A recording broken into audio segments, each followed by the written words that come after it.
I'm Maria Scott, 36, and I became a Marine Corps Viper pilot by outworking every assumption placed in front of me. For years, I helped a fellow pilot study, covered for mistakes I should have let stand, and kept choosing the mission over the credit. But when he rewrote my combat story, erased what I had done, and let younger Marines believe I did not belong, I made a choice that changed everything. Have you ever been dismissed, betrayed, or made small by someone you once helped? Tell me your story in the comments because you are not alone. Before I get into what happened, let me know where you are watching from. And if you have ever had to stand up for yourself after being wronged, hit like and subscribe for more true stories about boundaries, courage, and reclaiming your worth. What happened next might surprise you.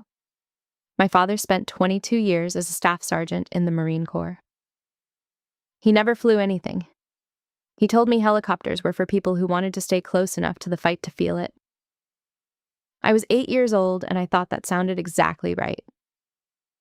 It was 1996. I was sitting on the living room floor of our house in San Diego on a Tuesday evening, and my father was still in his service uniform from the day. He hadn't changed yet, which usually meant something had kept him late at MCAS Miramar, but he never said what. He didn't bring the base home with him.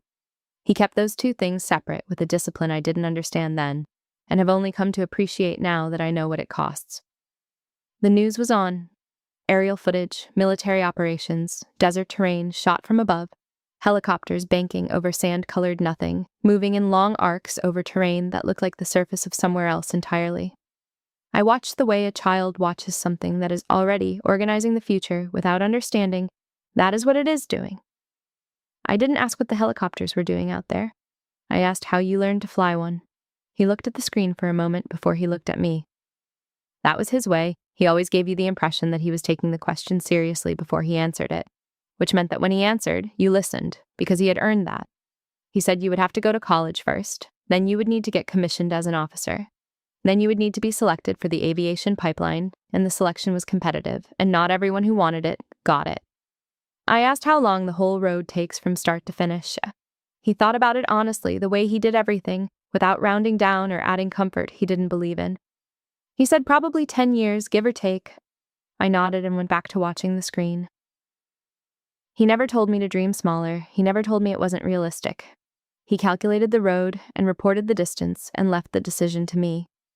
He told me many years later that he remembered that moment more clearly than almost anything else from my childhood. I believe him. I remember it too, not the footage on the television, not the specific date, but the specific quality of his attention when he looked at me. The way he answered me like I was someone who could be trusted with a real answer. His name was David Scott. He had been in the Corps since 1979, enlisted at 20 years old out of San Diego because he didn't have a better plan, and the Corps had one for him. He made Staff Sergeant, E6, and wore it for the last several years of his service, before he retired in 2001 after 22 years.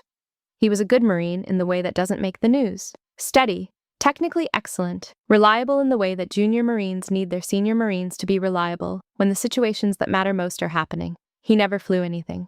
He drove things, and fixed things, and led people, and came home a few degrees quieter each time from wherever the Corps had sent him.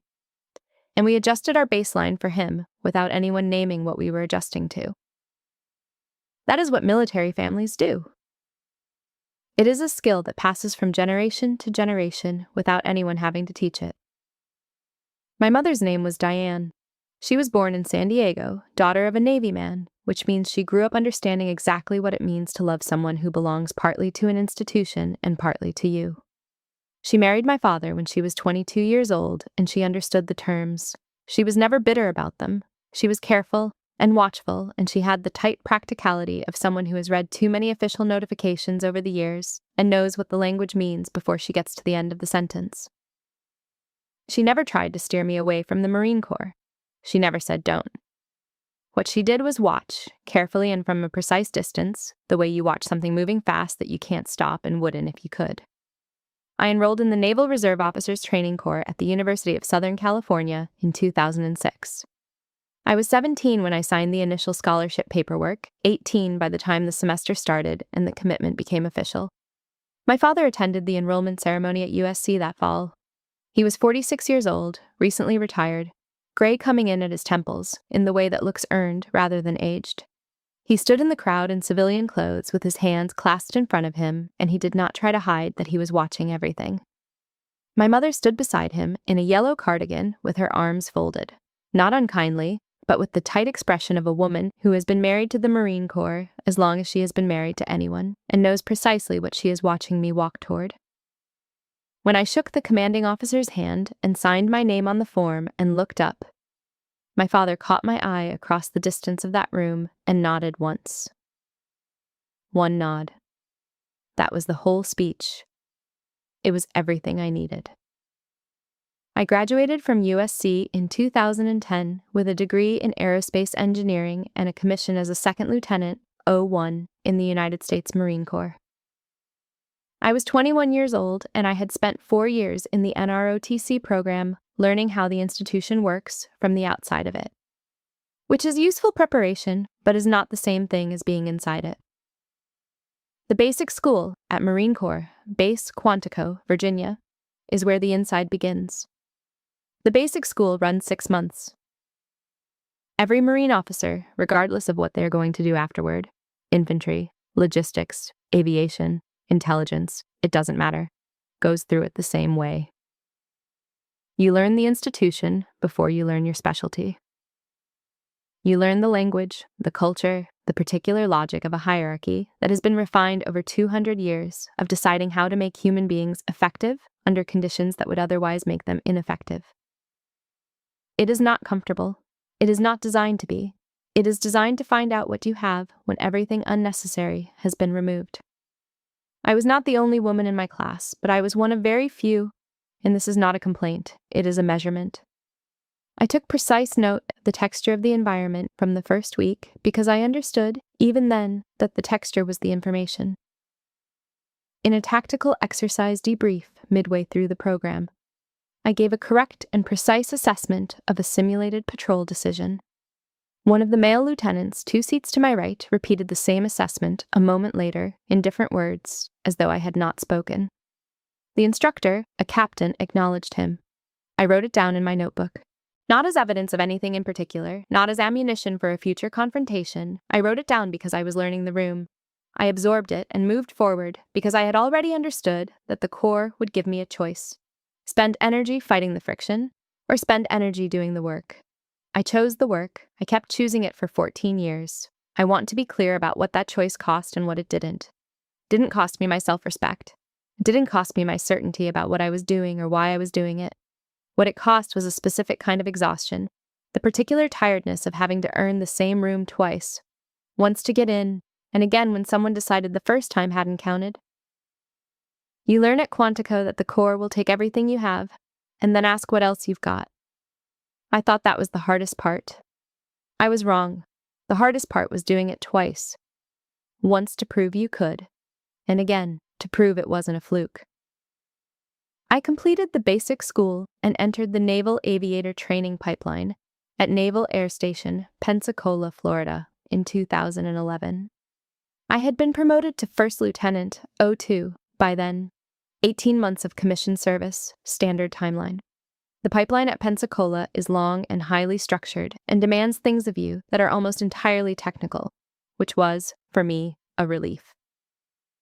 You learn to fly, you learn the physics, the instruments, the language of the cockpit, the emergency procedures for the approximately 40 things that can kill you before they kill you if you handle them correctly. Your performance is assessed by instruments that do not have opinions about who you are. The board shows what the board shows. The aircraft responds to inputs, or it doesn't. My first solo flight in a T-6 Texan trainer. I will not describe the view because the view is not what mattered. I will describe the quiet. No one else in the cockpit. No one to outperform. No one to convince of anything. No one's assumptions to work against or around. Just the aircraft and my inputs and the physics of flight doing exactly what physics does when you treat it correctly. That was the first time I understood, fully and without qualification, that aviation was not theater. The machine does not care who's flying it. Performance is unambiguous up there in a way it almost never is on the ground. I earned my Naval Aviator wings in 2012 and was assigned to HMLA 169, the Vipers, at Marine Corps Air Station Camp Pendleton, California. an AH-1 Zulu Viper attack helicopter squadron, the aircraft I had been selected for, and the place where my career would be built. I arrived still holding the rank of first lieutenant. I would make Captain 03 in 2013, 3 years after commissioning, which was the standard progression. I arrived watching. I always arrived watching. The commanding officer of HMLA 169 was Colonel Roy Whitaker. He was 52 years old, which meant he had been doing this since before I had known what this was. And he ran the squadron in a way I had not expected, based on what I had seen of other commanding officers. He was not warm in the performed way, not the shoulder-clapping, first-name ease that some commanding officers use to signal that they are accessible, which mostly signals something else. Whitaker was precise, demanding, consistent with every pilot in the squadron, regardless of gender, seniority, or how long they had been in his orbit. He applied the same standard to everyone. I noticed this immediately because it was not what I had been braced for. During my first formal evaluation flight, my primary targeting system malfunctioned mid-run. There was no time to declare it, no protocol that was going to solve the problem faster than I could solve it. I improvised a firing solution in real time, completed the run, and landed without announcing on the radio what had happened because the run was complete and the mission was done. After the debrief, Whitaker pulled me aside. He did not compliment me. He said he had been watching to see what kind of pilot I was, and now he knew. 2 weeks later, he called a call sign out in the ready room in front of the assembled squadron. My name on the board with 2 words beside it for the first time. Hunter 2. He did not explain the choice. He did not offer a ceremony around it. He just said it, and the room heard it, and I heard it. And I understood that he had named something he had already decided was true about me before I had finished deciding it was true about myself. I don't name pilots on day 1, he said. I name them when I know what they're made of. You just told me what you're made of, Captain-elect. I stayed late in the ready room that evening. The building was quiet, and the board was in front of me, and I stood there and read my name and the 2 words beside it for a long time. Hunter 2. I didn't smile. I nodded once, the same nod my father gave me at that enrollment table in Los Angeles 4 years before, confirming something I'd already suspected. The cracks don't announce themselves. I want to be clear about that before I say anything else. They don't arrive with a change in weather or a warning you can act on. They show up as small moments separated by enough time that you can almost believe each one is isolated. A comment overheard through a locker room wall. A favor asked so casually it doesn't feel like asking. A word of gratitude that evaporates the moment the person who offered it no longer needs what they were grateful for. You tell yourself these things happen in any professional environment, which is true. You tell yourself they don't add up to anything, which takes longer to learn is not true.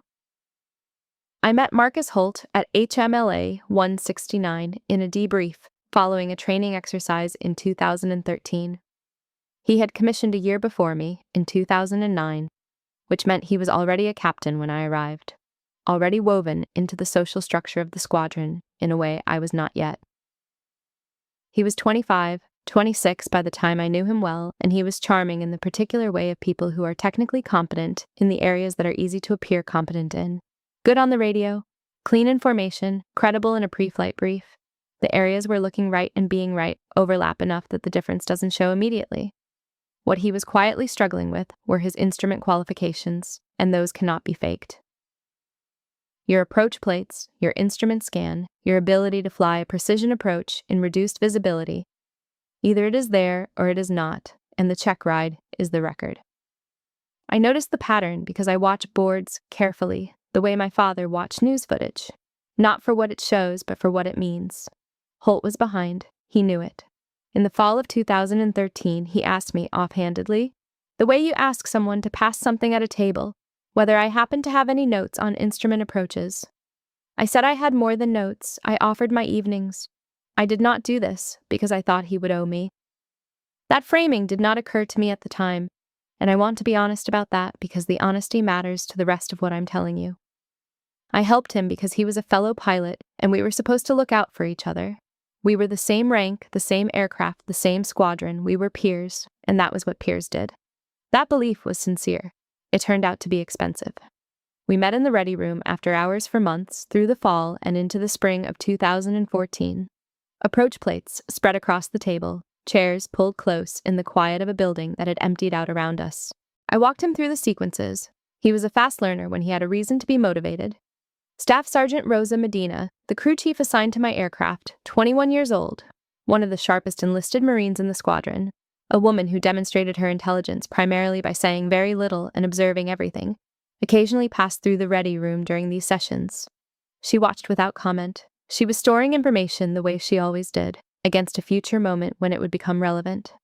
When Holt passed his instrument check ride, he told the other pilots in the squadron that he had been grinding through it on his own time, finding the weak spots, addressing them independently. He told me privately that I had been, as he put it, clutch. The public version and the private version were different accounts of the same event. I did not correct the public one. I told myself at the time that this was simply how professional credit moved, that the work would be understood without requiring a ledger. Rosa Medina watched this exchange from across the room. She wrote nothing. She remembered everything. The incident that sits heaviest with me from those early years happened in a debriefing room in 2014. A training run, simulated close air support. Holt made a significant navigation error, the kind that creates a paper trail when properly documented, the kind that follows a pilot's record when it goes in as what it was. The instructor stepped out of the room.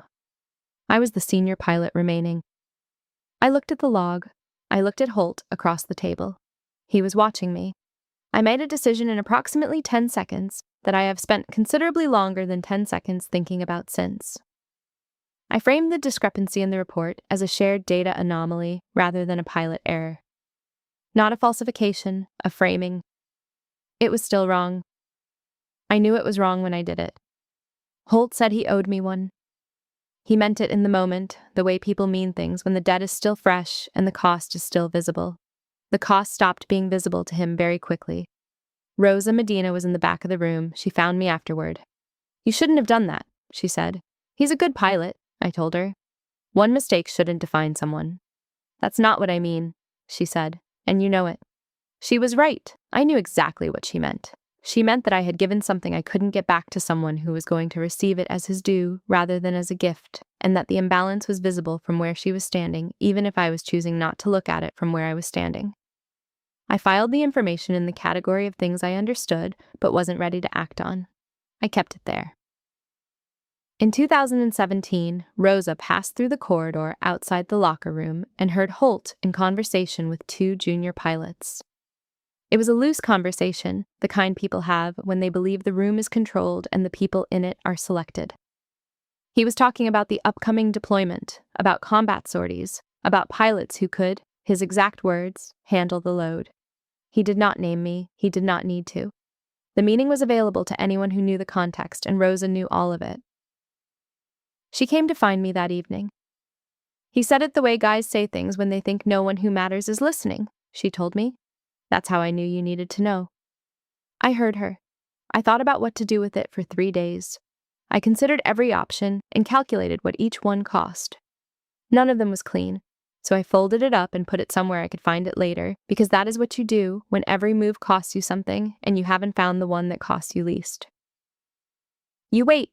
You keep doing the work. The work was always honest with me in a way that the other parts of the job were not. What kept me grounded through those years was Whitaker, and the mission, and the unambiguous clarity of what happens when none of the ground-level friction follows you into the aircraft. In 2015, he reviewed deployment assignments for our rotation to Helmand Province, Afghanistan. He assigned me to the most demanding close air support routes in the theater. He assigned Holt to support missions. He didn't explain the allocation. He put the folder on the table, called my name, and moved to the next item. I picked up my assignment and went to prepare. That evening, I sat in the ready room alone with my orders. Holt walked past the doorway, glanced in, said nothing, kept walking.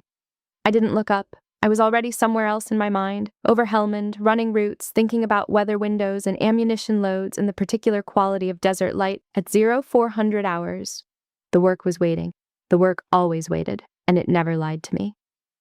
It was a Saturday evening in early 2024. I had been back from my third deployment, 6 months in the Middle East, OIR theater, for 2 months, and I was not sleeping well.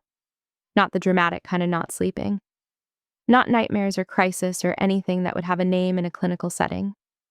just the particular absence of a frequency I had grown calibrated to over 6 months of constant operational readiness, the specific hum that keeps you at a certain pitch and goes silent when you return stateside, and the days stop requiring it of you. I was 36 years old, Major Maria Scott, USMC. 2 months home and still a duffel bag on the bedroom floor I had not fully unpacked. I poured a glass of water and didn't drink it. I looked at my phone and decided there was no one I wanted to explain this feeling to, because it wasn't the kind of feeling that explains well to someone who hasn't been in it. Rosa Medina was in Phoenix 3 years out of the Corps and doing well. Colonel Whitaker, retired since 2016, was 20 minutes away. I did not call either of them. I grabbed my keys and went for a drive that I needed to feel was directionless, even though I knew exactly where I was going. The Old Anchor Veterans Bar sits off a main road near Camp Pendleton, close enough to the base that you don't have to explain yourself when you walk in. Far enough from the gate that you can be something other than a Marine for an hour if you need to. I had been going there intermittently since 2012. I parked and went inside. It was full the way it was always full on a Saturday. Older men at most of the tables, a few younger faces near the back, the particular density of people who have been somewhere they don't need to talk about and are not yet ready to be entirely alone. I went to the bar. There was an open stool. I took it, set my keys on the wood, waited. The 2 Marines to my left were in their early 20s. Civilian shirts, weekend liberty, high and tight haircuts that make the civilian shirts irrelevant. They were 2 rounds in, talking at a volume that indicated they were comfortable. I didn't look at them twice. I was watching the bartender. The louder one, Lance Corporal Danny Reyes, 23 years old, though I didn't know his name then, looked me over and said it with a grin, easy and without particular menace, like it was a joke everyone was already inside of. "Wrong stool, honey. This one's for real vets. Your boyfriend work on base?" The other one, Lance Corporal Eli Crane, 22 years old, laughed into his glass. I did not respond. I turned toward the bartender and ordered a whiskey neat in a voice that was clear and uninflected, the same voice I used to read back coordinates. I did not look at Reyes again. I did not perform offense, and I did not perform patience. I simply ordered my drink and faced forward, because there are comments worth the energy of correction, and there are comments that are not. And I had learned a long time ago to measure that precisely before spending anything. What I did not know was that Colonel Roy Whitaker was in the corner booth. He was 64 years old, retired for 8 years, and the Old Anchor was one of the fixed coordinates of his week, the place men go when they have given the institution everything it asked for, and are now working out how to fill the days without being told what to fill them with. He sat there most Saturday evenings. He had for years. Every regular in the bar knew who he was, not because he announced it, but because that is what happens with certain men in certain rooms. The room organizes itself quietly around them, and everyone knows it without having decided to. He heard my voice when I ordered, not the words, the register. The particular precision of it, the quality he had cataloged over years of watching me fly and debrief and perform under conditions that required everything you had. He knew it immediately. He set down his glass. He pushed back his chair. He stood. Every regular saw him stand. Whitaker standing up and looking at someone with intention, that was enough. The bar went quiet the way rooms go quiet when the person they are organized around does something deliberate. He said it loud enough for every head in the room to turn. Hunter, too. One beat. Danny Reyes's glass rolled off the bar. It didn't shatter. It tipped and spilled, the liquid spreading across the wood grain, his hand out a moment too late. Crane was a half-second behind on comprehension. Then it arrived. A gunnery sergeant he had served under had told a story once about a Viper pilot, a patrol pinned under fire, a place in Helmand province called Sangin. The call sign Hunter 2 had been somewhere in that story. He went pale in the way people go pale when the floor reveals itself as paper. Whitaker crossed the bar and shook my hand. He turned to the room, not to the 2 lance corporals specifically, not to any one person, just to the room, and said in the voice he used for stating facts that Major Scott was the reason his nephew came home from his second tour. He said it calmly, without cruelty, in the same register he had always used for information that was simply true. He did not elaborate. He didn't need to. Both lance corporals were on their feet. Reyes spoke first. The grin was completely gone. His voice was lower and without rehearsal, the kind of apology that comes out rough because it is real and not because it is performed. He said he was sorry, ma'am, he didn't know. Crane was working to hold himself together in the visible way of someone who has understood, in real time, the full dimensions of an error they cannot undo. I looked at both of them. I was not performing graciousness, and I was not performing severity. Both of those would have cost me something I wasn't willing to spend. "We're good," I said. I meant it. I finished my whiskey. Whitaker told the bartender to put my tab on his. I picked up my keys. As I moved toward the door, the bartender, 11 years behind that bar, said nothing. He nodded. That was enough. The room picked up its noise behind me, but differently. Quieter or just rearranged.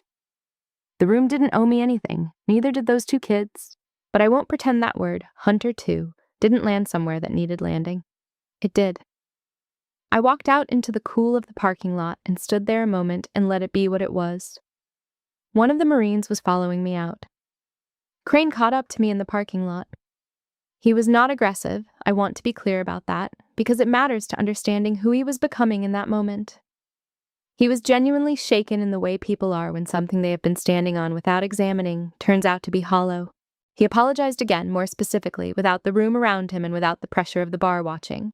He said he was sorry for the specific thing he had said and the specific attitude that had made it possible to say, and then he asked with real sincerity, in a voice doing the thing voices do when the question inside it is real, how he was supposed to have known.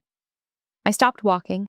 I turned around. I looked at him for a moment, not to assess whether the apology was real, because it was, but to decide what was actually worth saying out loud in a parking lot on a Saturday night to a 22-year-old Lance Corporal who was going to be in the Marine Corps for a long time and might as well take something useful from this.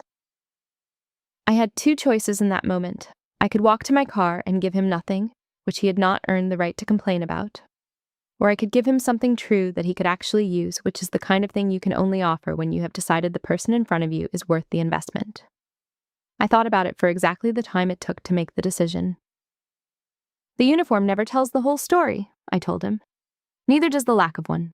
He nodded. I could see him storing it the way people store something when they know it is going to matter later, not yet sure how, but certain enough to hold on to it. I got in my car and closed the door and sat there for a moment before I turned the key. The parking lot was empty around me and the bar's neon was reflected in the windshield glass, and I looked at it for a count of maybe 5 seconds before I drove away. I drove home and let myself in and poured another drink and sat in the dark without turning on any lights. I was not crying. I was thinking.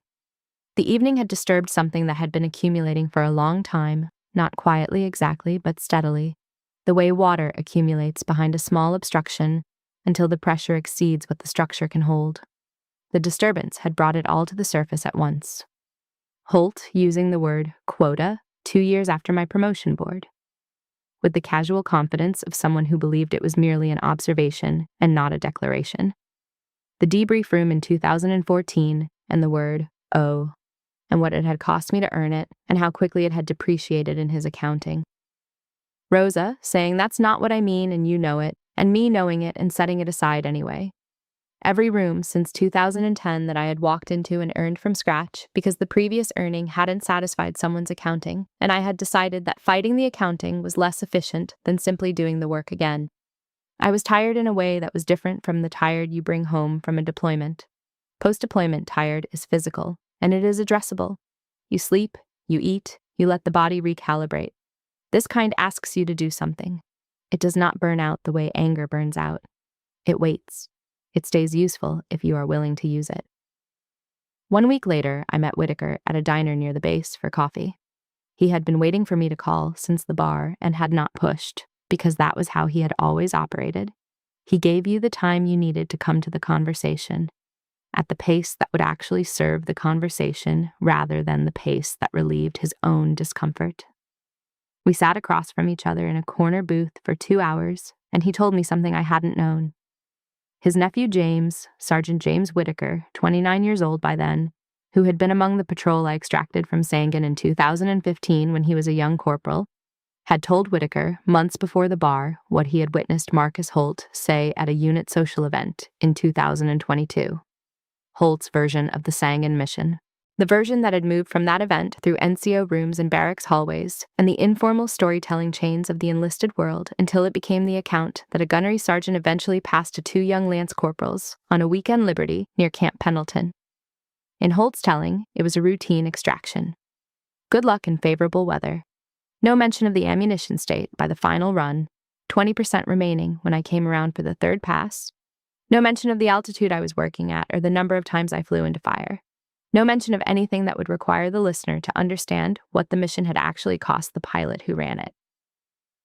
Whitaker told me this directly and without softening, in the way he had always told me things that were hard to hear, because he respected me enough to give me the real version rather than the version that was easier to deliver across a diner table. James told me what Holt said at that event. He said, "I didn't want to bring it to you until you were ready to hear it. I think you're ready." I had known something was wrong. I had felt it in the gap between what those two young Marines believed and what was documented in the after-action report I had signed my name to. I had not known who had made it wrong. Not specifically. Now I knew. It was not organic cultural dismissal, the kind that happens when a story moves through enough mouths that the details erode naturally. It was a specific person telling a specific story with specific details removed. That was different. That was actionable. That night I called Rosa on video. She was in her apartment in Phoenix in a tank top eating takeout, 3 years out of the Corps and looking like a person who had made the right call when she made the call to leave. I told her the whole bar story without editing anything. She listened without interrupting, one of the things I have always valued most about her, the quality of her attention, the way she never rushes to fill a silence with something that would make her more comfortable at your expense. When I finished, she was quiet for a moment, and then she said she wasn't surprised. Not about the Lance Corporals and not about Holt. She had never been surprised about Holt. She had tried to tell me something adjacent to this in a debriefing room in 2014, and I had not been ready to hear it. I was ready now. "You don't prove anything to anyone, Maria," she said. "You just keep flying. That's always been true. This just made it louder." A few nights later, on a weeknight when the bar would be quiet, I drove back to the old Anchor alone. I did not go in. I parked in the lot and looked at the neon sign through the windshield, the red letters reflecting off the hood of my car, the same sign that had been lit above that parking lot for 30 years. I sat with everything I had been carrying. I thought about Holt's version of my story, passing from his mouth to a room of junior Marines in 2022, and then filtering through the informal channels of the enlisted world until it arrived, flattened and reframed in the assumptions of two kids who walked into a bar on a Saturday night and thought they understood exactly who belonged on which stool. I sat there until the understanding of what had to happen next settled into something clear and actionable. Then I started the car. The decision had already been made somewhere below the level of language. I just had to drive home and let it arrive at the surface where I could work with it. I did not file the complaint out of anger. I want to say that clearly because it matters. Anger burns out, and what I had by the summer of 2024 was not anger. It was precision. 14 years of it. I had spent 14 years being precise about what I could document, what the record showed, and what the difference was between what someone said in a room and what a signed after-action report reflected. The record was the only thing in the institution that consistently did not lie, and someone had been lying to it for 2 years by misrepresenting a mission in informal settings to junior enlisted Marines who had no other source and no reason to question the account they were given.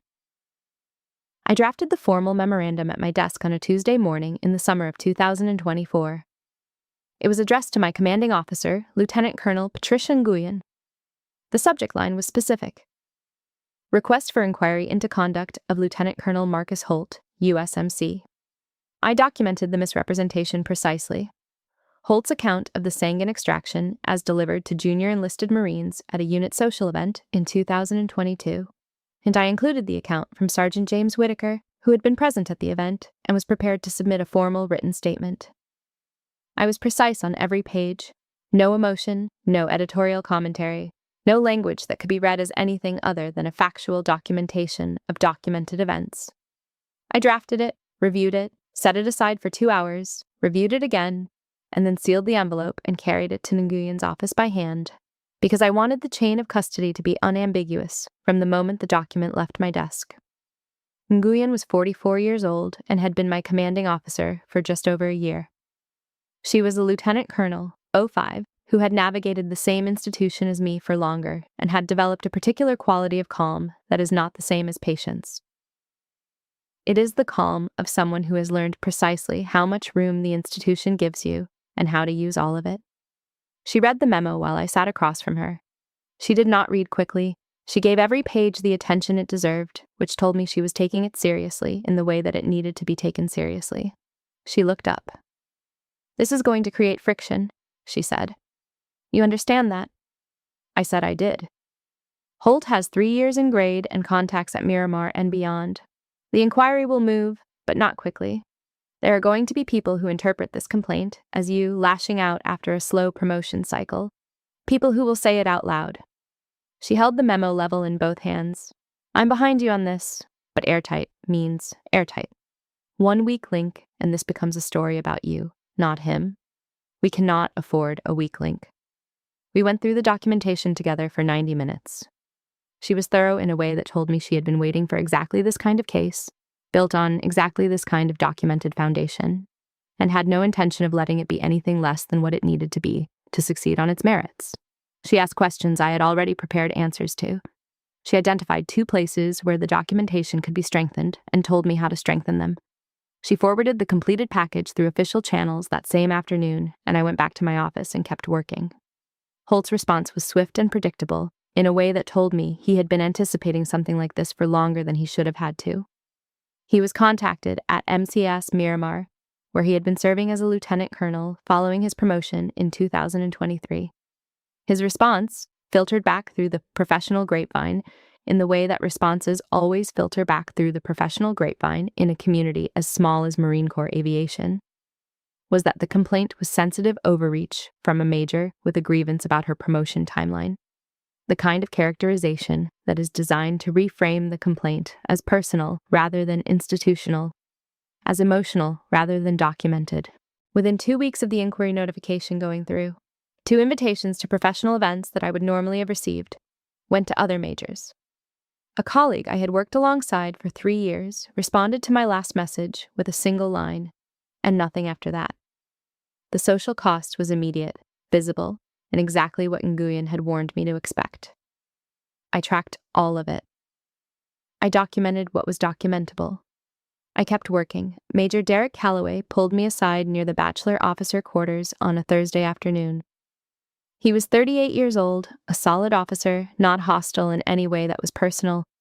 He was, in his way, genuinely trying to look out for someone he considered a capable peer who he believed was about to damage her own career on the wrong timing. He told me the 05 board results were pending. He told me this was not the time to make noise, that the right move was to wait until after the results, that making this kind of complaint right now was going to paint a target on my file at exactly the moment I needed my file to look uncomplicated. "You're making noise at the wrong time, Scott," he said. "Board results are coming. Think about what you want." "I know exactly what I want," I said. I thanked him for the concern, and I meant that. He was not wrong about the timing. He was wrong about what I should do about the timing. The record needed to be corrected when I had the documentation to correct it, and I had the documentation now. Waiting for a more convenient moment would have meant waiting for a moment that does not exist in a career like mine, where there is always a board pending, or a deployment approaching, or a command assignment on the horizon that makes the timing wrong. There is never a perfect moment to require that the record reflect what actually happened. You do it when you have the documentation and the standing to do it. I had both. At the same time I was navigating the inquiry process, I submitted the formal proposal for a structured mentorship program for junior female Marines pursuing aviation billets at Camp Pendleton. I did not frame it as a response to any specific grievance or to anything that had happened to me personally. I framed it as a pipeline problem with a documented solution, a gap between selection and qualification that was losing too many female candidates for reasons that had nothing to do with performance and everything to do with the absence of a formal structure for the kind of honest, specific guidance that male candidates received informally through the density of mentors who looked like them and had been where they were going. I submitted it to Nguyen. She read it the same day and forwarded it with a written recommendation. The record matters. It is the only thing that doesn't lie, and someone had been lying to it for 2 years. I had the documentation, and I had the standing, and I had a commanding officer who had said clearly that she was behind me. I sealed the envelope containing the inquiry memo, picked it up off my desk, and walked it down the hallway myself. My hands were steady. They had always been steady. That was the part that never went on a promotion board, and it was the part that had made everything else possible. The inquiry moved with the measured pace of institutional processes that are functioning as designed. That pace is not fast, and it is not meant to be fast. It is meant to be thorough, which requires time, which requires patience, that is different from passive waiting, because you are still working while the pace is doing its work. Through the summer and into the fall of 2024, statements were collected. Sergeant James Whitaker provided a written account of what he had witnessed Holt say at the 2022 social event, specific, detailed, dated. A gunnery sergeant from a separate unit who had also been present corroborated the account independently and without coordination, which was the key piece that made the documentation airtight in the specific way Nguyen had required. The inquiry officer was methodical. He gave no indication of where the conclusions were heading while the work was in progress, which was appropriate. That is how the process is supposed to work. I was interviewed once. I gave my account of the mission, the documented after-action record, and the divergence between what the record showed and what Sergeant Whitaker had described Holt saying at the social event. I did not embellish. I did not load the account with editorial language designed to guide the inquiry officer toward a conclusion. When asked whether I believed the misrepresentation had been intentional, I said I could not speak to intent. I could speak to what was said and what the documented record showed. I let the documentation do the work it was designed to do. The professional friction continued through the fall and was not subtle. 2 of my former colleagues remained politely unavailable for the duration of the inquiry and for months afterward. One major I had considered a solid professional contact sent a one-line response to my last email, and nothing after that, which is its own kind of message, clearly sent. I attended every official function I was required to attend. I showed up to every meeting, every professional event, every obligation that was mine to fulfill. I did not avoid rooms that were uncomfortable. I did not perform comfort that I was not feeling. I did not perform distress that would have given anyone a reason to reframe what I was doing as emotional rather than documented and factual. I was precise, which was the only mode I had that was going to get me through this with the outcome I needed and my career intact on the other side of it. The knock on my office door came on a Tuesday morning in late summer. I looked up and there was a second lieutenant I had not met. Young, composed, trying not to look nervous and mostly succeeding. She introduced herself. Yara Okonkwo. 23 years old, a naval aviator candidate who had heard about the mentorship program proposal through unofficial channels, the way junior Marines hear about anything that matters before it has been officially sanctioned, through the lateral network of people talking to each other in hallways and break rooms and at the edges of briefings. She said she had heard I was putting together something for junior female Marines in the aviation pipeline. She asked if I had 15 minutes. I told her to close the door and sit down. I made it an hour. She had specific questions, not the process questions that live in program pamphlets, which she had already read and memorized before she knocked on my door. She wanted to know what it actually costs. Not in the abstract sense of sacrifice or commitment, but specifically, what does it cost in terms of the rooms you walk into and the assumptions you have to navigate before you can get to the work, and whether the instinct she had to keep going was sound, or just optimism that had learned to dress itself up as determination. She wanted to know whether there would be moments later in the career where she would walk into a room that had already decided about her before she opened her mouth. "Is it worth it?" she asked. "All of it?" I looked at her for a moment before I answered, because she was asking me for the real answer and not the version that makes the pipeline look clean and uncomplicated to someone who hasn't been through it yet. She had knocked on my door because she wanted the version that was true. "Yeah," I said. "It is. But don't let anyone tell you the cost is nothing. Know what it costs, then decide." She held that for a moment. She nodded. She had not come to my office to be told it was easy or to be given a speech about the opportunity she was stepping into. She had come to be told the truth by someone who had the record to back it up. I could do that. In that moment, I was possibly the only person in the building who could. The mentorship proposal came back approved in reduced form. Fewer official hours than requested, no dedicated budget line, voluntary participation only. Nguyen delivered the news with a straight face and the assessment that it was a start, and that starts are what you build from. I accepted the reduced version without complaint, because the reduced version was what I had been given. And building from it was better than waiting for the full version, which was not coming on its own. I held the first session on my own time, with 4 junior female Marines and 1 second lieutenant. I ran it the way I ran everything, directly without decoration, with specific, honest answers to the specific, honest questions that a room of people in the early stages of a hard road actually need answered. In the fall, the inquiry concluded. Lieutenant Colonel Marcus Holt was formally counseled. Not a letter of reprimand, not a relief from commander duties.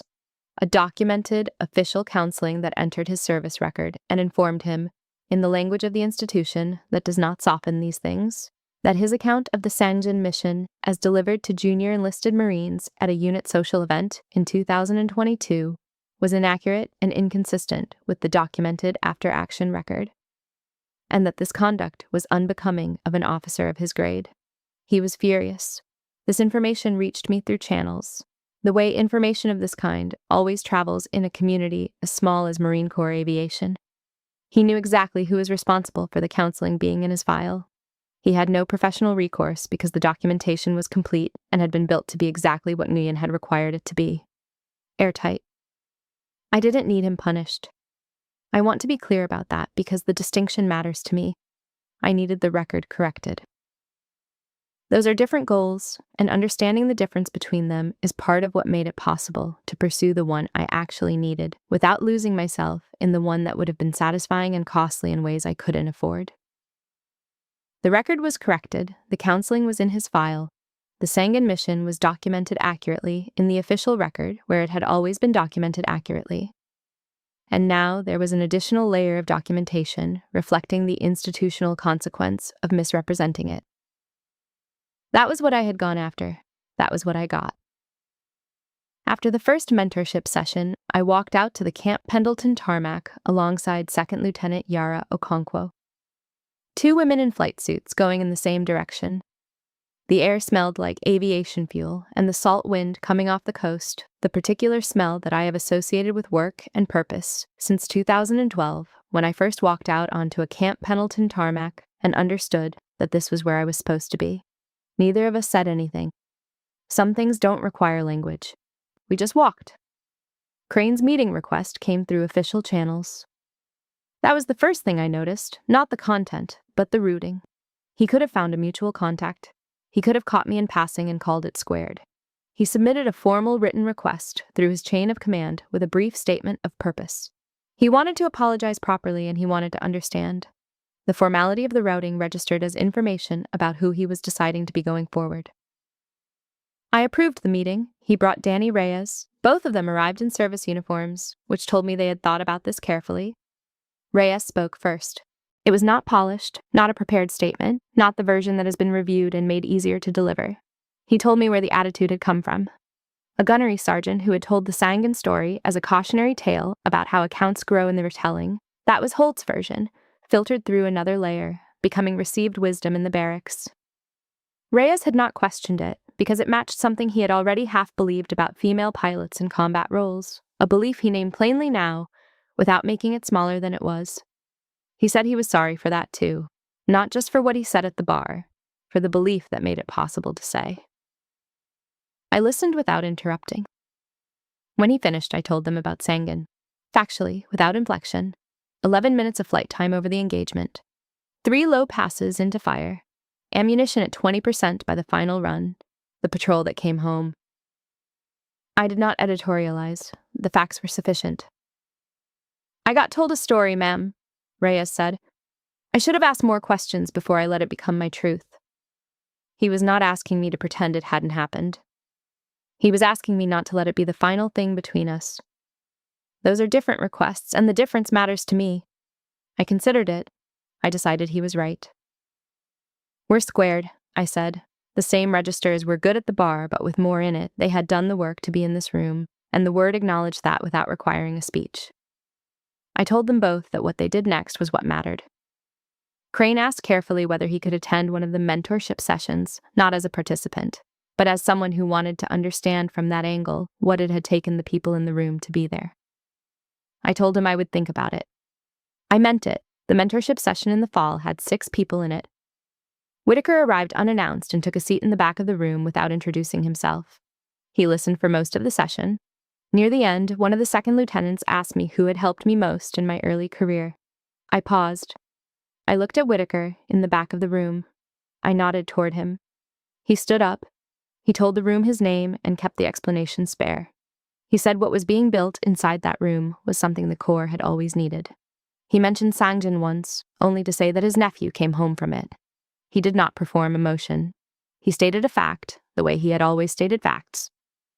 I drove 2 hours because this room matters, he said, and because she matters, and because I should have said that louder. In more rooms, a long time ago. We stood on the steps outside afterward. The parking lot was quiet. He told me he was proud of me. It was the first time he had used that word in all the years I had known him. I did not deflect. I did not make it smaller so it would sit more comfortably. I looked at him and said thank you, and meant it completely, and that was the whole exchange. His truck turned out of the parking lot. I watched the taillights until they were gone. Then I went back inside. I could see it in Nguyen's face before she said the words.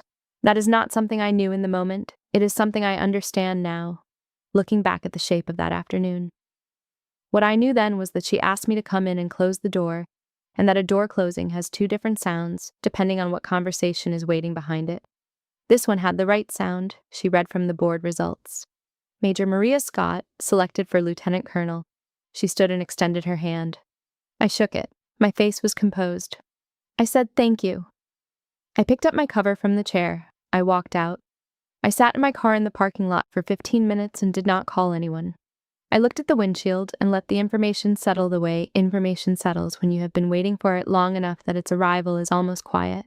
I thought about my father, 65 years old now, in his recliner in San Diego. His health beginning to make itself known in the slow and accumulating way that happens to a body after 22 years of being asked to perform at a level most bodies are never asked to perform at.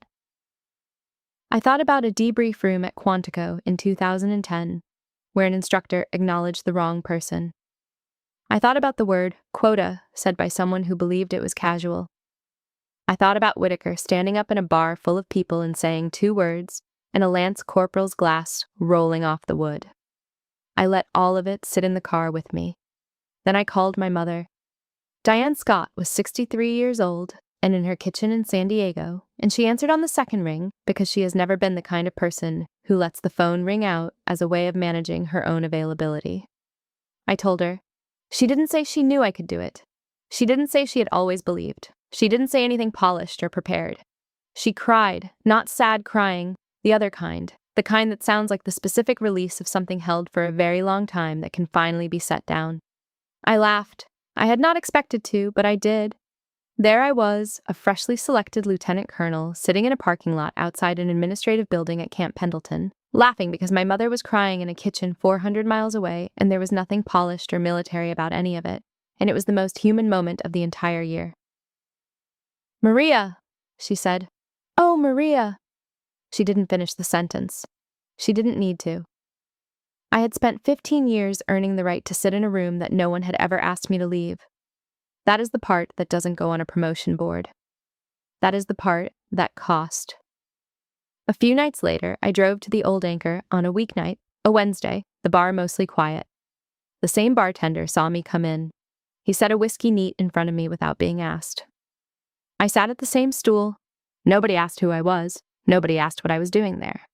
The room made room for me, the way rooms do when a question has finally stopped being asked. I sat there for 40 minutes. When I left, the night air was cool and ordinary, and I drove home without incident. That night I sat at my kitchen table, the apartment fully unpacked now, finally, 8 months after I had come back, and opened the journal I had been writing in since the bar. I wrote one question and circled it. What do you do with a room you've already earned? I did not answer it. I closed the journal and went to bed. The answer was coming. It just wasn't ready yet. You made the list, Scott, Nguyen had said. Congratulations, you earned this, in full. In full. I lay in the dark and held that phrase for a long time. Not the standard version, not the asterisk version. In full. I turned off the light. My father didn't make it to the ceremony. His health had been declining through the early months of 2025. Nothing sudden or dramatic, just the slow and accumulating invoice of what happens to a man who spent 22 years asking his body to do what most bodies are never asked to do, and then spent another 20 years paying the compound interest quietly. He watched the ceremony on a video call on Rosa's phone. She held it at the right angle so he could see the room, and he watched from his recliner in San Diego as Roy Whitaker stood to my right in a sport coat, and Lieutenant Colonel Patricia Nguyen stood to my left in service dress blues, and they pinned the silver oak leaf insignia to my collar simultaneously, one on each side. My mother was in the front row. She held herself together right up until the moment the insignia touched the collar, and then she didn't. And I'm glad she didn't, because it would have cost her something to hold it, and she had already paid enough. Rosa Medina, who had flown in from Phoenix the night before, was 2 seats over and not making any attempt at composure at all, which is one of the reasons I have always loved her without qualification. When it was over, my father's voice came through the small speaker of Rosa's phone, traveling 400 miles as if distance were nothing. "Hunter 2, he said. 2 words. That was the entire speech. That was everything I needed it to be. The change of command ceremony at the training squadron came a few weeks later. I assumed command. My remarks were shorter than the room expected because I had not been promoted to give speeches about what I had earned. I looked at the junior Marines and officers assembled in front of me, and I talked about what this squadron was going to be for the people inside it. Precision, accountability, looking out for the pilot flying next to you, not because the regulation requires it, but because it is right, and it has always been right, and the day you stop understanding that is the day you stop being useful to anyone. I am not standing here to tell you what I've done, I said. I'm standing here to be responsible for what you do next. That's what command is. Let's get to work. They applauded. I took my seat at the head of the room. That felt correct in a way that nothing I had ever done from a position of waiting had felt correct. Command faces the other direction. You are not watching the door anymore. You are responsible for everything on your side of it. In the summer of 2025, Second Lieutenant Yara Okonkwo earned her Naval Aviator wings at Naval Air Station Pensacola, Florida. I had no official role in her training. I was not her commanding officer. I was in the seats because she had knocked on my office door a year before with a real question and earned a real answer. And because I understood now, in a way I had not always understood, what it means to have one person in the seats who has been where you are going and came back to say it's possible and it's worth it. When she received her wings and turned to scan the auditorium, she found my face. I nodded once. The same single nod my father gave me at an NROTC enrollment table in Los Angeles 19 years ago. The same nod I have been carrying since I was 17 years old and needed to know that someone who understood the cost had looked at what I was choosing and believed the cost was worth paying. The circle closed. No words were necessary. Some things don't need language. They need only to be witnessed by the right person at the right moment. I know what it cost her to get to that floor with wings on her chest. I know because I know what it cost me. And I know she will pay it forward to someone who comes after her, the same way I am paying it forward now. That is the whole game. It has always been the whole game, and it is worth playing every single time.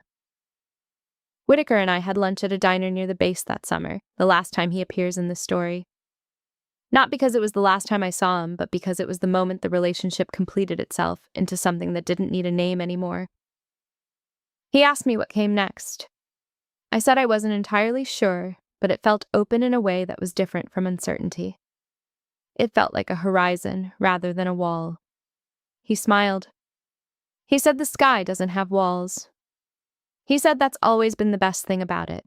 He meant something larger than aviation, and we both knew it, and it was still true.